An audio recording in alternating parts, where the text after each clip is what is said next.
দেখেন আপনারা অনেকে বাড়িতে কুকুর পোষেন, কুকুর পোষে না মানুষ?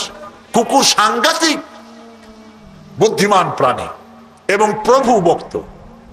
লন্ডনে তো বহুত কুকুর আছে যারা স্কটল্যান্ড ইয়ার্ড বাহিনীতে চাকরি করে, ভালো ভালো চাকরি করে, ইন্সপেক্টরও আছে, কর্নেল আছে, মেজর আছে, ইন্সপেক্টর আছে। অবশ্য কুত্তায় জানে যে সে মেজর বা কর্নেল,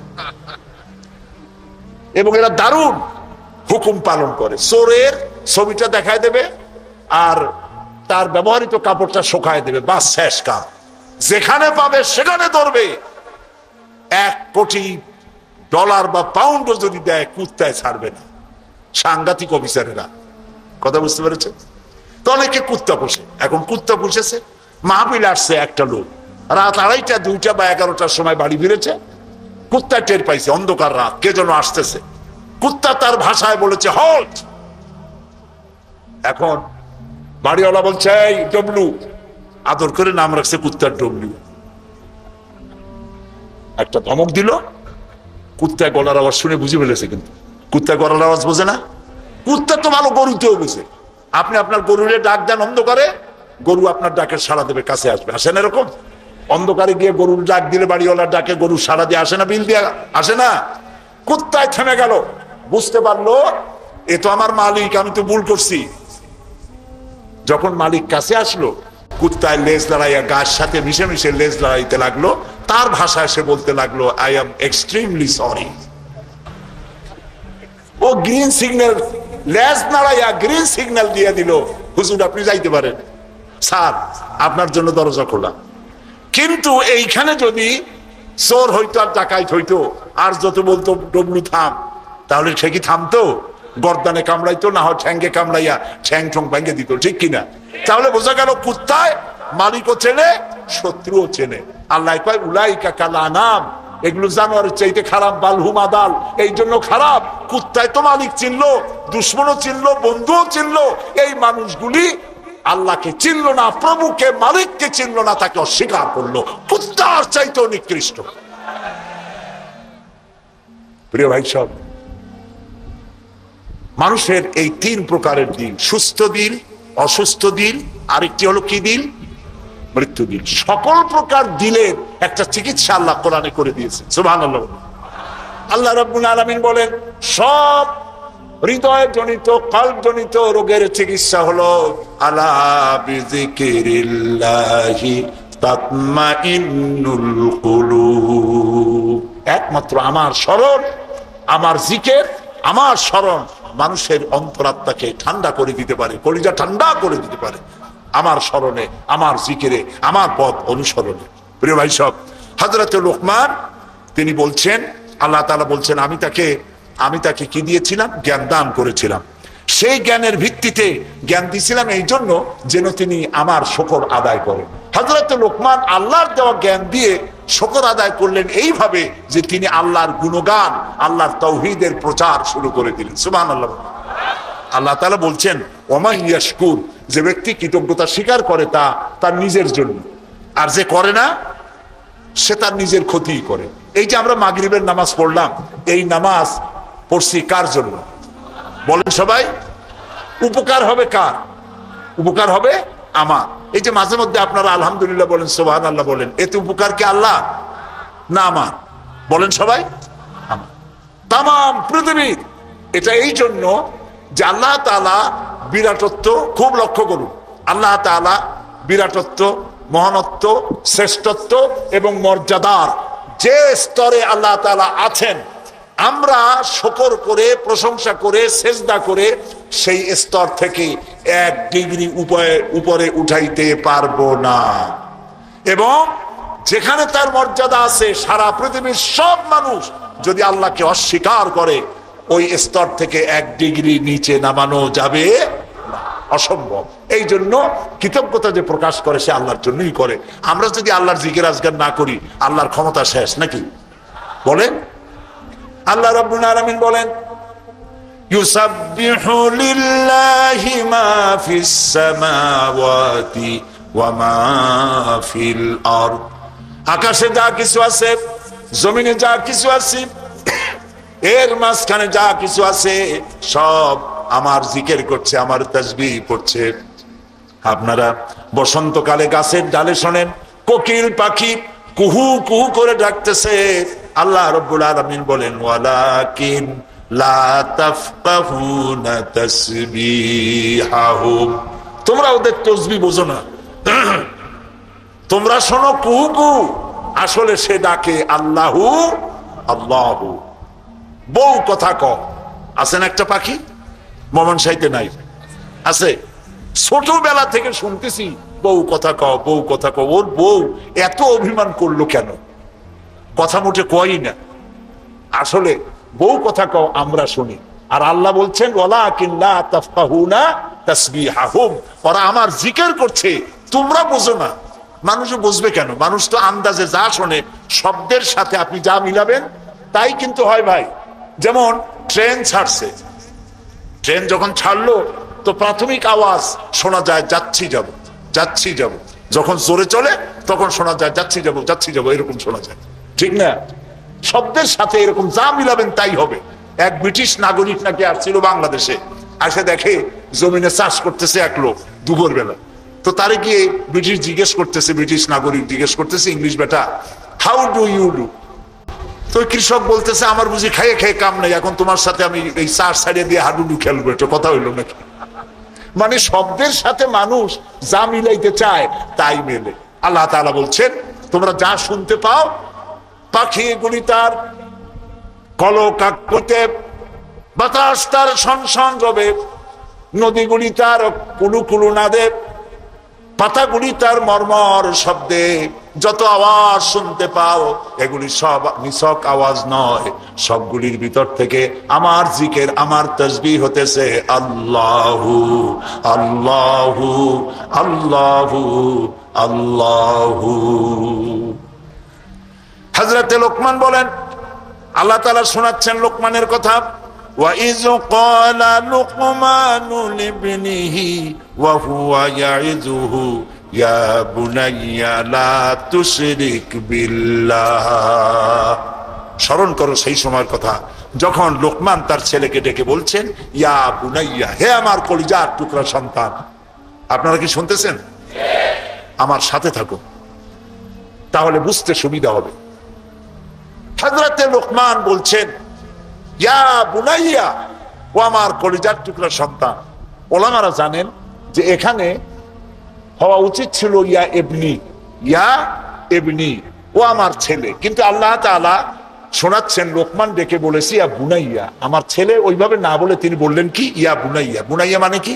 বুনাইয়া শব্দের এটা হলো তাসগীর করা হয়েছে, এটা বলা হলো হে আমার কলিজার টুকরা, নয়নের পুতুলি, বাবা ধন, সোনামণি। সুবহানাল্লাহ বলে। দাওয়াতের এটি হলো টেকনিক। আপনি যখন ইসলামের দাওয়াত দিবেন তখন আপনাকে দাওয়াত দিতে হবে মিষ্টি ভাবে। আল্লাহ শিখাই দিয়েছেন উদউ ইলা সাবিলি রাব্বিকা বিল হিকমাতি ওয়াল মাউইজাতিল হাসানা, উত্তম ভাবে মিষ্টি করে সুন্দর করে বৈজ্ঞানিক পন্থায় সুন্দর সুন্দর কথা দিয়া মানুষকে আমার পথে ডাকো। আল্লাহ তাআলা বলছেন সুবহানাল্লাহ।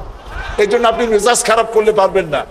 যে চোরের কাশি রোগ হয় আর যে পীরের মেজাজ খারাপ, এ দুইজন ব্যবসায় ভালো করতে পারবে না। পীরের যদি মেজাজ খারাপ বেশি হয় মুরিদ একটাও পাবে না, আর যদি চোরের কাশি রোগ হয় চুরি করতে গিয়ে পিটান খাওয়া ছাড়া পথ নেই। তো আপনি দিনের দাওয়াত দিবেন, আপনার মেজাজ ভালো হইতে হবে, দাওয়াত দিবেন মিষ্টি করে। রাসূলুল্লাহর কথাটাই দেখেন, আগেই কোন সুবহানাল্লাহ। আল্লাহ রাব্বুল আলামিন বলেন ফাবিমা রাহমাতিন মিনাল্লাহি লিনতা লাহুম ওয়ালাউ কুনতা ফাযযান গালিদাল কলবি লানফাদ্দু মিন হাওলিক। হে রাসূল, আপনার প্রতি আল্লাহর করুণা হচ্ছে এই যে আল্লাহ তাআলা আপনার দিলটাকে নরম করে দিয়েছেন। সুবহানাল্লাহ। আপনার কাছে যেই আসে সিমেন্টেড হয়ে যায়, কেউ ছিটকে পড়ে না আপনার ব্যবহারের কারণে। রাসূলের ব্যবহার, সুবহানাল্লাহ বলে, সুবহানাল্লাহ। কি ব্যবহার! মসজিদে নববীতে এক বদবী এসে পেশাব করেছে মসজিদে নববীর মধ্যে। আচ্ছা কোন তো এই মোমেন শাহীতে মসজিদের মধ্যে না, মসজিদের বাইরে দাঁড়াইয়া দেওয়ালের উপরে যদি কেউ পেশাব করে আপনি কি করবেন? কোন জি বুঝতে পারছি আপনারা কি করবেন, চেহারা দেখি বোঝা যায় আপনারা কি করতে পারেন। মসজিদের ভেতরে পেশাব করতেছে রসুলের সামনে। সাহাবায়ে কেরামদের চোখ মোটা হয়ে গেছে, ভাবখানা এই রসুল পারমিশন দেন ওরে জম্মের মতো পেশাব করাই দেই। রাসূলুল্লাহ বললেন, না না, বাধা দিও না, তাহলে সে অসুস্থ হয়ে যেতে পারে, তার সবটা আনলোড হতে দাও।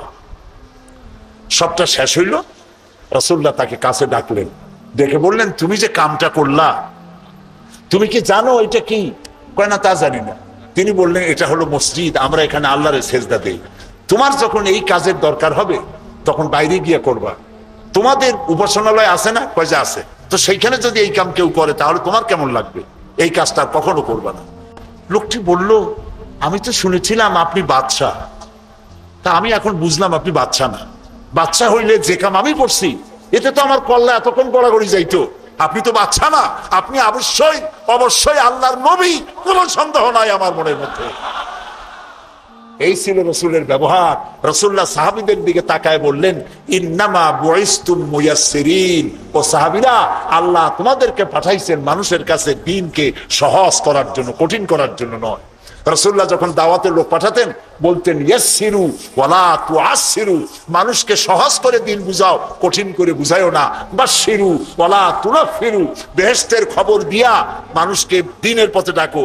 জাহান্নাম জাহান্নাম, এটা করলে জাহান্নাম, সেটা করলে জাহান্নাম, জাহান্নামের ভয় দেখিয়ে মানুষকে দ্বীনের রাস্তা থেকে সরিয়ে দিও না। সুবহানাল্লাহ। এই ছিল রাসূলের ব্যবহার। তাই মানুষকে দাওয়াত দেওয়ার সময় টেকনিকটা, লোকমানের দাওয়াত ছেলের প্রতি আল্লাহ কত পছন্দ করেছেন। তিনি ডেকে বলছেন, ইয়া বুনাইয়া, ও আমার কলিজার টুকরা, আমার বাবা, আপনি নিজে আছে না মোমেন সাহিদ এমন বখাটে ছেলে, মাথায় উল্লুকের মতো চুল, হাতে ভাল্লুকের মতো নখ, গলায় সোনার চেন, এরকম মোমেন সাহিদে নাও থাকতে পারে। কিছু পোলাপান আছে মাথায় চুল টুল রাখিয়া একটা কেমন কেমন ভাব, তারপরে গলায় মোটা সোনার চেন, পৌষ মাসের শীতেও সামনের 2-3টে বোতাম খুলে তো লোকেরা যেন বোঝে উনি একখান কিছু ঝুলাইছে। এইরকম ছেলেকে যদি আপনি তো রাগ করে আছেন, ছেলে আপনার কথা শোনে না, যদি ভাত খাওয়ার সময় ডাকেন, সোনামণি, বাবা, কলিজার টুকরা, নয়নের পুতুলি, আব্বু, একটু কাছে আয়, আরে ও যত বড় খারাপ হোক আপনার পায়ের কাছে চলে আসবে। আপনি ওর কপালে একটা চুমা দেন, ওর গালে একটা চুমা দেন, আব্বু, এই যে তুমি জামা কাপড় পরছো এগুলো মাইকেল জ্যাকসনের জন্য শোভা পায়, তুমি রসুলের উম্মত, মুসলমান মায়ের পেটে আসছো, এটা তোমার জন্য শোভা পায় না আব্বু, এই কামটা তুমি করো না, আমার অসম্মান হয় সমাজে। এই কথা বললে হাজার রাত ওয়াজ শোনার চাইতে আপনার এই মধুর ডাকে আপনার ছেলেকে হেদায়েত হতে পারে। হযরতে লোকমান এইটা শিখাইছেন, ইয়া বুনাইয়া, ও আমার কলিজার টুকরা সন্তান। নসিহত শুনে মনে হয় যে ছেলে খুব ছোট, কিন্তু আসলে ছোট না। ছোট ছেলেরে এত বড় নসিহত করা যায় না। নসিহতের গুরুত্ব বুঝে বোঝা যায় ছেলে ছোট না ছেলে বড়, কিন্তু ডেকেছেন তিনি সোনামণি বলে। যেমন আমাদের দেশে খোকা আছে, গেদা আছে। আমাদের বরিশালে পিরোজপুরে বাচ্চা ছেলেদেরকে আদর করে ডাকে গেদা, আর বেশি আদর করলে কয় গেদু। মোমেন সাহিত্যে কি কয়? খোকা কয় না? খোকা বা গেদা কিছু বলে তো বাচ্চাদেরকে? গেন্দা, গেন্দা, গেন্দা তো আরো মজা। এখন গেন্দা, জি। তো খোকারে ডাক দিল, এই খোকা, গেন্দু, আরে মেহমান আসছে, একটু চাটা নিয়ে আয়। মেহমান মনে করে গেন্দু বুঝি খুব ছোট, গেদা খুব ছোট। গেদা যখন চা নিয়ে আসলো দেখা গেল গেদা শুধু ছোটই না, শুধু নিজে গেদা না, কয়েক গেদার বাপও। হযরতে লোকমান ছেলেকে আবেগ ভরা মন দিয়ে ডাকতেছেন, ইয়া বুনাইয়া, ও আমার কলিজার টুকরা সন্তান, শোনো, লা তুশরিক বিল্লাহ, আল্লাহর সাথে কাউকে শরীক স্থাপন করো না। জোরে বলেন সুবহানাল্লাহ। প্রথম দাওয়াত। আমার উচিত ছিল আমার সন্তানকে এই কথা শেখানো যায়, আল্লাহর সাথে শরীক করবা না। ইন্না শিরকা লা যুলমুন আযীম, শিরক হচ্ছে মস্ত বড় জুলম। কে বলেছেন? জুলুম কারে বলে? ওলামারা বুঝবেন। জুলম বলা হয় ওয়াদউস শাই ফি গায়রি মুহাল্লি, যেখানে যে জিনিস রাখার নয় সেইখানে সেই জিনিস রাখার নাম জুলম। যেমন এই টুপি রাখার জায়গা কোথায়? মাথায়। যদি হাঁটুর উপরে থুই তাহলে টুপির উপরে কি করা হলো? জুলুম করা হলো। নৌকা রাখার জায়গা কোথায় বলেন? সেটা যদি রাস্তার উপরে টানায় থই, তাহলে নৌকার উপরে কি করা হয়? জুলুম করা হয়। যে জিনিস যেখানে রাখার ওটা সেখানে রাখতে হবে, উল্টা করলে কি হবে? জুলুম হবে। হযরতে লোকমান বলছেন, ইন্না শিরকা লাযুলমুন আযীম, শিরক হচ্ছে মস্ত বড় জুলম। তাহলে শিরকটা কি? শিরক হলো আল্লাহর কাছে যেসব সাহায্য পাওয়া যায়, ওই সব সাহায্য অন্যের কাছে চাওয়া যাবে না। সাহায্য, ওয়াইজা সাআলতা ফাসআলিল্লাহ ওয়াইজা ইসতাআনতা ফাসতাইন বিল্লাহ, ক্বালা নবী সাল্লাল্লাহু আলাইহি ওয়াসাল্লাম। নবী করিম সাল্লাল্লাহু আলাইহি ওয়াসাল্লাম বলেছেন, কিছু চাইতে হলে কার কাছে চাও? অন্যের কাছে চাইলে কি হবে? শিরক হবে। কোনটা একটু একটু বোঝেন, আপনারা বিরক্ত হচ্ছেন না তো? নিতান্ত পেশাব পায়খানার বেগ না হলে মানুষের মধ্য দিয়ে হাঁটবেন না, একটু বলে নিলাম। আমি আপনাদেরকে কাউকে কষ্ট দিতে চাই না। নিতান্ত প্রচন্ড পেশাব পায়খানার চাপ না হলে মানুষের মধ্য দিয়ে হাঁটা ঠিক না। মুসলমানদেরকে কষ্ট দেওয়াও কবিরা গুনার শামিল। তো আল্লাহ তাআলার সঙ্গে চাইলে পরে চাওয়াটাই শিরক নয়। যেমন আমার ঘরে অনেক সময় মেহমান আসে, আমার ঘরে চা বানাবো, চিনি নেই, তখন আমার ঘরের কাজের লোককে বলা হয়, দোতলায় যাও বা তিনতলায় যাও, একটু চা, একটুখানি চায়ের পাতা বা একটুখানি চিনি চাই নিয়ে আসো। এটা কিন্তু শিরক না। আমি বাড়ি বানাইতেছি, টাকায় কুলাইতে পারছি না, আমি দেলোয়ার হোসেন খান দুলু ভাইকে বললাম, ভাই আমরা তো পার্লামেন্টে একসাথে থাকি, আমি তো টাকায় কুলাইতে পারতেছি না, আমার 10 লাখ টাকা দেন। এটা শিরক না। কথা কি বুঝে আসতেছে? কোনটা শিরক? শিরক হলো বিবাহ করেছে 8-10 বছর, বাচ্চা হয় না, এই বাচ্চা আপনি কোনো খাজা বাবা, কোনো পীরের মাজারে চাইতে পারবেন না, এটার নামই শিরক। আমার অসুখ হয়েছে, আমি রোগ মুক্তির জন্য কোনো পীরের নামে মানত করতে পারি না, হারাম। মানুষের নামে মরা পীর অথবা জীবিত পীর, কোন পীরের নামে মানত এবং তার কাছে আশা পূরণের জন্য যাওয়া জায়েজ নাই, হারাম, হারাম এবং হারাম। সন্তান দেবে কে? চিল্লায় বলেন। সন্তান দেওয়ার মালিক তিনি, তিনি ছাড়া কেউ সন্তান দিতে পারে না। এই দেখুন কোরআন, কোরআনে কারিমে রব্বুল আলামিন বলেন, আমি কাউকে কন্যা দেই, আমি কাউকে পুত্র দেই, কন্যা দেই না, কন্যা দেই তো পুত্র দেই না, আবার কাউকে কন্যাও দেই, পুত্রও দেই, আবার কাউকে কিছুই দেই না। ইন্নাল্লাহা আলা কুল্লি শাইইন কাদির, সমস্ত জিনিসের উপরে ক্ষমতা কার? সবাই বলে আল্লাহ তাআলার ক্ষমতা। আচ্ছা, আরেকটা কথা বলেন, আপনারা জবাব দেন, পীর বুজুর্গ তারা বড় না নবীরা বড়? কারা বড়? মানুষে বোঝে না, সেই জন্য বলে পীর পয়গম্বর। কথা বলতে গিয়ে বলে পীর পয়গম্বর, মনে হয় যেন পীর আসছে আগে, পয়গম্বর আসছে পরে। কি অন্যায় কথা! প্রিয় ভাই সব, পীর আর নবী তুলনা দেওয়া মোটেও জায়েজ নাই। তবে একথা আমি বলতে পারি, সারা পৃথিবীর সব পীর, সারা পৃথিবীর সব আলেম, সব যদি একত্রিত হয়, একজন নবীর জুতার সমান হবে না। বলেন সুবহানাল্লাহ। তারা আল্লাহর নবী,